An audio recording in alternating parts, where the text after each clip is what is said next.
Hello family. आप लोग कैसे हो? आई होप आप सब बढ़िया होंगे। आपके चैनल फैमिली व्लॉग सिद्धि में आप सबका स्वागत है। अभी टाइम हो रहा है 7:30 का और इस टाइम कुछ बात है जो मुझे आप लोगों से करनी थी। कुछ लोग हैं जो पूछ रहे हैं दीदी आपके हस्बैंड के साथ क्या हुआ था और उस दिन कैसे मतलब कहाँ थे आप, क्या हुआ था। तो मैं आप सबको पूरी डिटेल में बताऊंगी। पहले मैंने सोचा था मैं मॉर्निंग में बताऊंगी, लेकिन अभी जब मैं टाइम देखा और जो कमेंट पढ़ी है तो मुझे उसे देख के मुझे लगा कि मैं इसी टाइम हूँ कुछ बोलूँ। मैं कहाँ से शुरू करूँ मुझे भी समझ नहीं आ रहा है, लेकिन मैं फिर भी आपको मतलब थोड़ा समझ नहीं आएगा कैसे भी समझ आए तो, और कोई गलती हो तो आप लोग मुझे बता दीजिएगा, क्योंकि आप लोग कुछ गलत नहीं बोलोगे, आप लोग मेरे भले के लिए ही बोलोगे। क्योंकि आप लोग जो मुझे सपोर्ट कर रहे हो ना, मेरे लिए ये बहुत बड़ी बात है।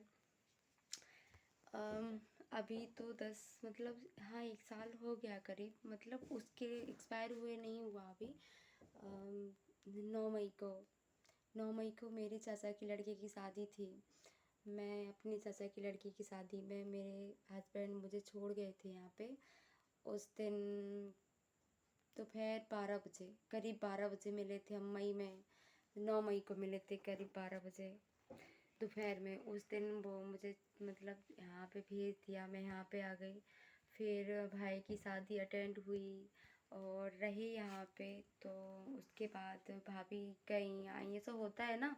तो फिर मैं यहाँ पे रही और मेरे हस्बैंड ने मेरे लिए मतलब 1 महीने तो मैं यहाँ पे अच्छे से रही। फिर उसके बाद मैंने बोल दिया था कि अभी मतलब मैं यहीं पे हूँ और कुछ प्रॉब्लम्स होती हैं, जो प्रॉब्लम थी तो हर लड़की की लाइफ में होती हैं।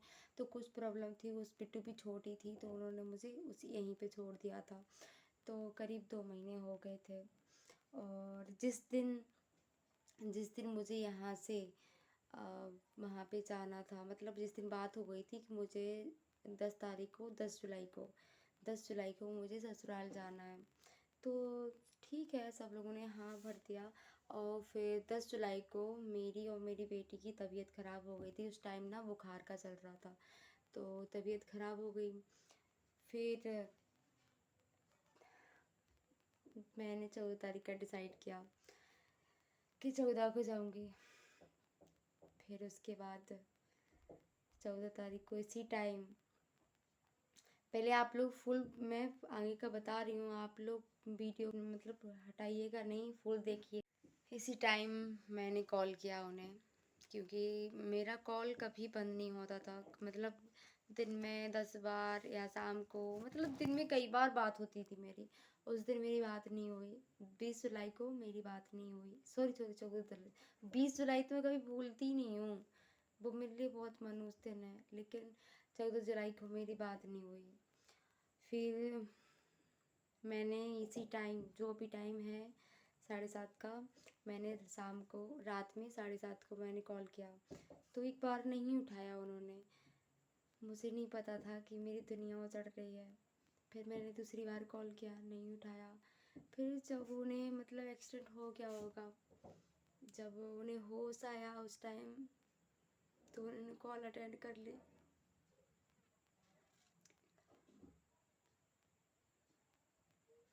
तो बस मुझसे इतना ही बोला, बाबू एक्सीडेंट। अब मैंने तो सोचा कहीं और रास्ते में हो गया तो किसी और की बात चल रही है। मुझे नहीं पता था कि मेरा ही जीवन उजड़ गया। फिर क्या था, मैंने कॉल कट हो गया, वो गिर गया, फिर से बेहोश हो गए तो गिर गया। उनने देख लिया था कि मेरा कॉल आ गया है। फिर मैंने फिर से कॉल किया तो पुलिस वाले ने कॉल उठाया, बोला कौन है आपके ये। मैंने बोला मेरे हस्बैंड थे। तो मैंने बोला क्या हो गया उन्हें, बोला एक्सीडेंट है। मैंने कहाँ पे, बोले ललितपुर में हो गया है। मैंने बोला कि ज़्यादा तो नहीं लगी। उसने बोला कि नहीं ज़्यादा नहीं है। आरजे ने सोचा, वो मैं बहुत घबराती थी, कभी भी मतलब अगर उन्हें खरोच लग जाती थी तो मैं घबराती थी बहुत ज़्यादा। तो फ़ोन लगाया और मुझसे बोले, एम्बुलेंस वाले के फ़ोन से लगाया, बोले मैं ठीक हूँ, ज़्यादा चोट नहीं आई है मुझे। वो चिल्ला रहे थे, मैं समझ गई थी। फिर मैंने यहाँ झांसी से अपने भैया को और अपने पापा को भेजा, वहाँ से ससुराल वालों को भेजा। फिर रात में 1 बजे करीब वहाँ झांसी ललितपुर से झांसी लेकर आए, झांसी में एडमिट किया। पूरी रात मुझे नींद नहीं आई, पूरी रात मैं ऐसे ही जागती रही।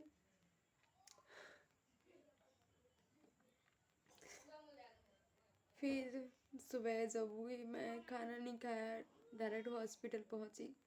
हॉस्पिटल पहुंचने के बाद वहाँ पे देखा, उनकी हालत मुझ पे देखी नहीं गई। फिर मैं वहाँ से, मुझे किसी ने, क्यों मेरी हालत बहुत ख़राब हो गई थी देखने के बाद, फिर उसके बाद मुझे वहाँ किसी ने रहने नहीं दिया, मुझे घर पे छोड़ गए। मैं 19 जुलाई को, नहीं एक दिन और बीच में 16 को गई थी।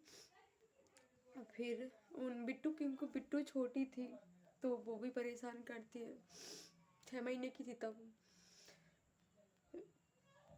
फिर मैं 19 जुलाई को वहाँ पे पहुँची, पूरा दिन भर रही,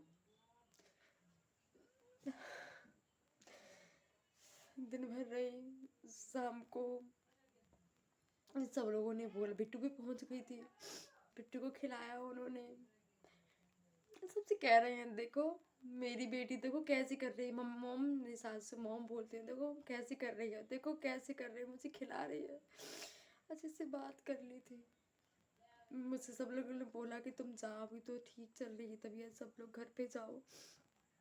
तो मैं वहीं से झांसी आ गई अपने घर पे। और रात में उनकी तबीयत ख़राब हो गई, भैया का कॉल आया उसी दिन। भैया मेरे भाई साथ में रहते थे उनके। हॉस्पिटल में जितने दिन रहे, 6 दिन साथ में रहा वो। बहुत चीखते थे।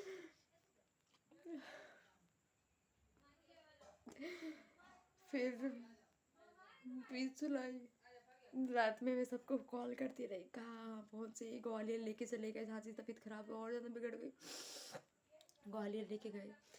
यहाँ से सब लोग लेके शिफ्ट हो गए।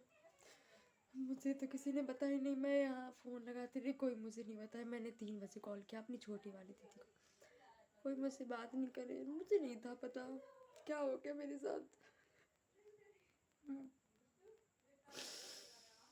फिर जब मैं यहाँ से, मुझे सुबह सुबह मुझे नहीं था पता, सब मेरे पूरे गांव में पता चल गया। मुझे यहाँ से भेज दिया, बोला जाओ घर पे, अब तो वो वहाँ पे हैं, तुम घर पे जाओ। मैं घर पे जा रही थी अपने, वहाँ पहुँच गई, मुझे तो पता ही नहीं वहाँ पे सब लोग बैठे हैं द्वारे पे। मुझे समझ नहीं आया क्यों बैठे हैं। मुझे तो दोपहर 3 बजे जब बॉडी घर पे आई तब पता चला कि मेरे साथ मेरी हर खुशी छिन गई।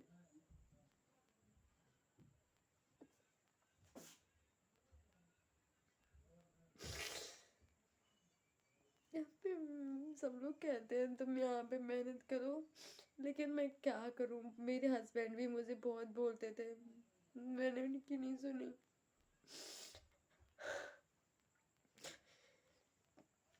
उस दिन सब खत्म हो गया, मुझे तो किसी ने लास्ट बार देखने भी नहीं दिया। मैं सबसे बोलती रही, मुझे एक बार गले से लगा लेने दो, अब नहीं मिलेंगे मुझे कभी लाइफ में।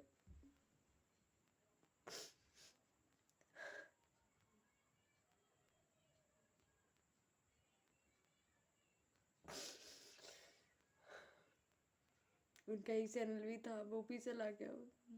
अब हमारी ज़िंदगी बिल्कुल तबाह हो चुकी है, मेरी, मेरी बेटी